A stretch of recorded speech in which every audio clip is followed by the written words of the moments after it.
Hello friends, hi. అందరికైతే చేపల పులుసు అయితే సింపుల్గా చెప్తున్నాను. ఏ మసాలాస్ అయితే యూజ్ చేస్తలేను.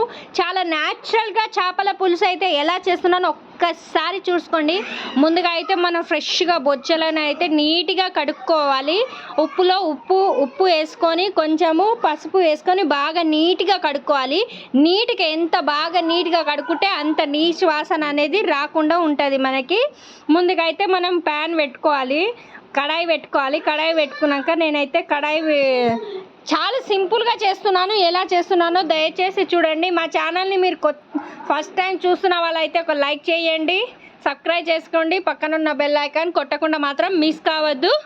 ముందుగా అయితే నేను ఎర్రగడ్డలు ప్లస్ పచ్చిమిరపకాయలు బాగా చిన్నగా కట్ చేసుకున్న తర్వాతకి నేనైతే పొయ్యి మీద అయితే బాండి పెట్టుకున్నాను.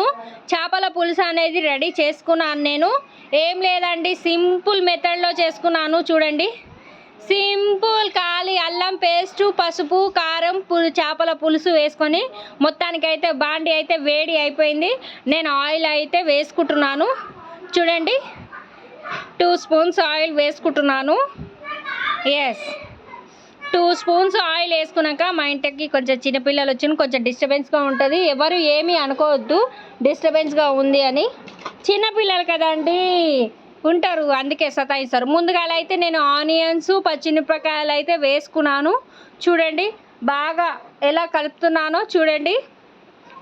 అలా కలుపుకున్న తర్వాతకి మనం ఇలా అది కలుపుకున్న తర్వాతకి అది అనేది మన మీద కొంచెం సౌండ్ చెయ్యొద్దు నాన్న, సైలెంట్గా ఉంటే బాగుంటుంది. మా ఇంటికి పిల్లలు వచ్చారు. అయితే మొత్తానికైతే ఆయిల్లో అయితే హీట్ అయితే అయిపోయాయి. నేనైతే పసుపు అయితే వేసుకున్నాను. చూడండి, ఆనియన్స్ హీట్ అయిపోయాక పసుపు అయితే వేసుకున్నాను. హీట్ అయిపోయినాను అనుకుంటున్నా, దూరగా అయిపోయాయి. అల్లం పేస్ట్ అనేది వేసుకుంటున్నాను.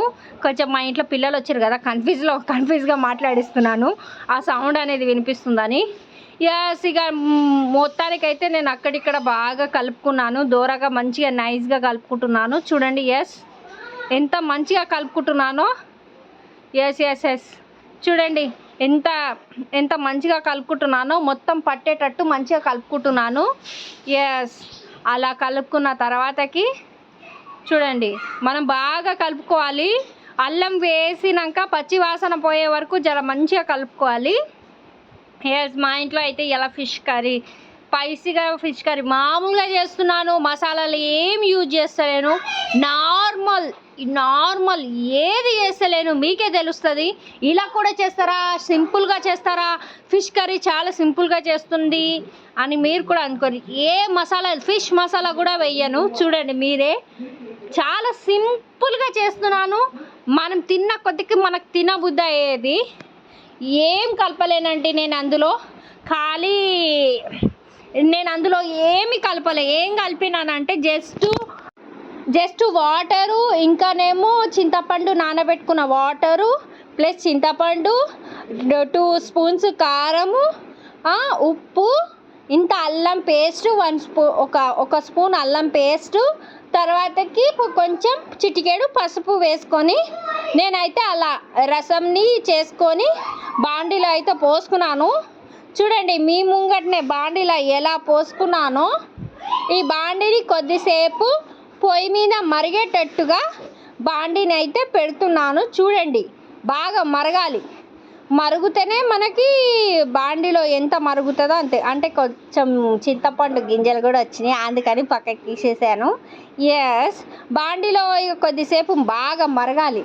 మరిగిన తర్వాతకి ఇలా చేపల పులుసు అంటే చాలా మంచిగా ఉండాలి, స్పైసీగా ఉండాలని మొత్తానికైతే చేపలు అయితే డిప్ చేసేస్తున్నాను.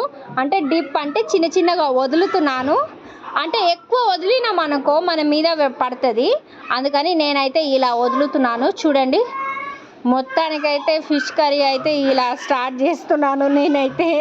చూడండి ఎంత సింపుల్గా స్టార్ట్ చేస్తున్నానో. మొత్తానికైతే సింపుల్లో చిటికలో అయిపోయే చేపల పులుసు, సింపుల్గా అయిపోయే చేపల పులుసు. ఎంత స్పైసీగా ఉన్నా కానీ తినబుద్ధి అయితే. ఓ మై నాన్న, సైలెంట్గా ఉండాలి. పోని పోని ఓ కొట్టినో పోని పోని పోని పోని ఇది ఇది ఇది ఇంత పెద్ద పోని పోని ఇలా అయితే కలుపుకున్న తర్వాతకి చూడండి తవలు తీసుకొని దూడు. ఇక మొత్తానికైతే దాంతో ఆడ టవల్ ఉంది తీసుకో, ఆడ టవల్ ఉంది నాన్న. మా చిన్నపిల్లలు స్కూల్కి అయితే తయారవుతారు, జోరుదారుగా తయారవుతారు. పిల్లలు అంటే పిల్లలు ఉంటారండి. ఇలాంటి పిల్లలు కూడా మాకైతే చాలా సతాయించే పిల్లలు ఉంటారు. మొత్తానికైతే డిప్స్లో అయితే నేను చేపలు అయితే వేసుకున్నాను. ఎస్, మొత్తానికైతే చేపలు వేసుకున్నాను. ఏ మసాలా కూడా యూజ్ చేస్తలేను, నార్మల్గా నేను ఏ మసాలా కూడా యూజ్ చేస్తలేను, నార్మల్గా చేస్తున్నాను. ఎస్ ఎస్ ఎస్, ఓన్లీ నార్మలే, ఎక్కువ స్పైసీ కాదు, ఎక్కువ అది కూడా లేదు, ఓన్లీ నార్మలే చేస్తున్నాను నేను, ఎక్కువ కూడా చేస్తలేను. ఇక లాస్ట్ ఫైనల్ టచింగ్లో అయితే ధనియాల పొడి అయితే కొంచెం వేసుకుంటున్నాను. ఎస్, కొంచెమే వేసుకుంటున్నాను, ఎక్కువ కూడా వేసుకుంటలేను. ఎస్, కొంచెమే వేసుకుంటున్నాను ధనియాల పొడి అనేది. మొత్తానికైతే ఇక ఇలా కలుపుకోవాలి. మనము ఎక్కువ బాగా కలుపుకున్నాం అనుకో చేపల పులుసు అనేది చేపల ముక్కలు అనేటివి ఇరిగిపోతాయి. లైట్గా కలుపుకుంటే బాగుంటుంది. కొంచెం ఏమీ అనుకోవద్దు, మా ఇంట్లో కొంచెం డిస్టర్బెన్స్గా ఉంది, పిల్లలు ఉన్నారు కాబట్టి కొంచెం డిస్టర్బెన్స్గా అయితే ఉంటుంది. అందరూ ఏమీ అనుకోవద్దు దయచేసి, చిన్నపిల్లలు ఉన్నారు మా ఇంట్లో, అందుకని కొద్దిసేపు డిస్టర్బెన్స్గా ఉంటుంది. ప్లీజ్ ఎవరు ఏది అనుకోవద్దు ప్లీజ్. చిన్నపిల్లలు ఉన్న ఇంట్లో ఏ ఇంట్లోనైనా డిస్టర్బెన్స్ అయితే ఉంటుంది కదండి. మా ఇంట్లో అయితే ఇల్లు ఉంటుంది. ఇక మొత్తానికైతే ఫిష్ కర్రీ అయితే సింపుల్గా, చాలా సింపుల్గా ఎలా చేస్తున్నానో ఫిష్ కర్రీ చూడండి, చాలా సింపుల్. నేనైతే ఏ మసాలా యూజ్ చేయలేను, ఏది యూజ్ చేయలేను. పీసులు కూడా మనం ఎలా కలపాలో అలానే కలపాలి, నార్మల్గా కలపాలి. ఎక్కువ స్పీడ్గా కలిపామనుకో ముక్కలు అనేటివి తెగిపోతాయి. 4 లవంగాలు వేసుకున్నాను, 4 లవంగాలు వేసుకున్నాను. వేసుకొని లవంగాలు ఎందుకు వేసుకున్నానంటే స్పైసీగా ఉండడం కోసం లవంగాలు వేసుకున్నాను. మొత్తానికైతే ఇక మిరియాలు కూడా వేసుకుంటున్నాను. చూడండి, 4 లవంగాలు, 4 మిరియాలు, ధనియాల పౌడరు, ఇంకేం మసాలా వేయలేను. నేను న్యాచురల్గా చేస్తున్నాను, క్యాజువల్గా, చాలా న్యాచురల్గా చేస్తున్నాను. ముక్క చూడండి ఎలా ఉందో, తెగిపోయేటట్టు కూడా లేదు, మంచిగా ఉంది. చేప తలకాయ అంటే చేప తలకాయ లాగానే ఉంటుంది. ఆ తలకాయలో ఎంత రుచిగా ఉంటుందంటే ఆ తలకాయని తిన్న కొద్దికి ఎప్పుడైనా కానీ చేప తలకాయ తినండి, చేప మెదడులో ఆ గుజ్జు తింటే ఇంకా పైసగా ఉంటుంది. మా ఛానల్ చూస్తున్నట్టయితే ఒక లైక్ చేసుకోండి, సబ్స్క్రైబ్ చేసుకోండి, పక్కన ఒక బెల్ ఐకాన్ కొట్టకుండా మాత్రం మిస్ కావద్దు.